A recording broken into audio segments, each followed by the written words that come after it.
In 2012, a 17-year-old college student was found dead in Karnataka's temple town. Soujanya had gone missing the previous day. She was and while on her way home, and she was found dead just 300 meters from her home. In the days that followed, thousands of protesters took to the streets.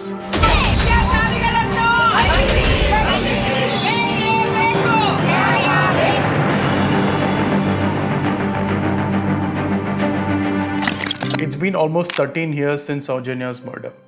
But the man or men who killed her has never been convicted. Soujanya's case is back in focus after a YouTuber, Samir MD, took it up. His video got millions of views and the protests have started again. But the issues here run deeper. Other than just asking if Soujanya's killer will ever be found, we need to ask another important question. Have the policemen who destroyed the Soujanya case been punished? From Andhra to Telangana to Kerala, we have seen similar stories play out over and over. Cops rarely face any consequences for botching investigations, deliberately or otherwise. In Soujanya's case, 2 cops were primarily responsible for botching it up. Even the court wanted action against them. Who are these cops? How was the case destroyed? Let me explain. Before we dive into the details, it's important to note that even today, Soujanya's case is heavily censored. Samir MD was booked for publishing a video about it. In Bengaluru, a protest meeting organized by the writers was denied permission. On October 9, 2012, Soujanya, a second PU student, got off the bus and started walking home, but she never made it back. Her family started searching for her. Now try thinking like a detective. Someone goes missing in your hometown. You will start the search from where the person was last found. You will look for CCTV cameras and try tracing the missing person, right? But not in this case. Just down the road from the bus stop where Soujanya got off, there was a CCTV camera. But the cops, led by Sub-Inspector Yogesh Nayak, didn't bother to collect the footage. As soon as Soujanya's body was found the next day, hundreds gathered at the spot. Here too the cops messed up. They did not do enough to secure the area. The crime scene was not professionally videotaped. The surroundings weren't closely examined. These are all things that the court also took note of. The victim's body will have several crucial pieces of evidence, and postmortems help to uncover this. But Soujanya's postmortem was done in a darkly lit room. Crucial evidence was not properly collected or preserved. Her internal organs were not sent for examinations. Things were actually more sinister than that. Soujanya's innerwear was not found on the crime spot or on her body. Her mother informed that 2 days after her body was found, cops collected clothes from their home. This included the innerwear. The cops said they needed it for verification.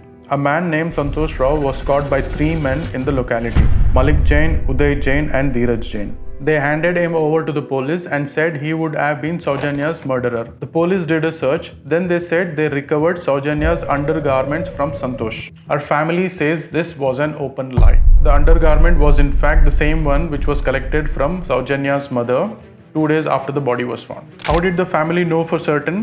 Her mother had put a stitch on it before handing it over to the cops. The family believed the 3 men, Malik Jain, Uday Jain and Dheeraj Jain, could have been behind the murder. They were linked to a powerful man in Dakshin Kannada district. But these 3 men were never properly investigated. The case against Santosh relied on 3 things: his confession, the recovery of her clothes and injury marks on him. But the court found that none of these were foolproof or enough to implicate Santosh Rao. The injury marks, for example, the police claimed it was because Soujanya would have resisted the attack. But the court felt the injuries were sustained when the Jains beat up Santosh. Also, Santosh's DNA was not found on Soujanya's hands or nails. The police made up theories that she attacked him without any forensic evidence. The case against Santosh did not stand in court and he was discharged in 2023. So who killed Soujanya?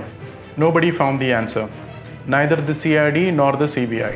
Soujanya's was a case set up to fail. The court wanted action against the cops and asked for it. But till today, no action seems to have been taken against them. The Police Act says that an officer convicted for neglect of duty can be penalized. They can also be booked under various sections of the IPC or the BNS. If you give false evidence, you could be put in jail for maximum of 7 years and could be fined. Soujanya's is not the first such case. Doesn't look like it will be the last. The time has come for us to question this silence. How long can we turn a blind eye to the systematic cover-up that allows perpetrators to walk free? Soujanya's case demands not just justice for her, but a reform in the way our society values the safety and dignity of its women. Until then, her story will remain a chilling reminder that even in the face of undeniable truth, justice can be delayed.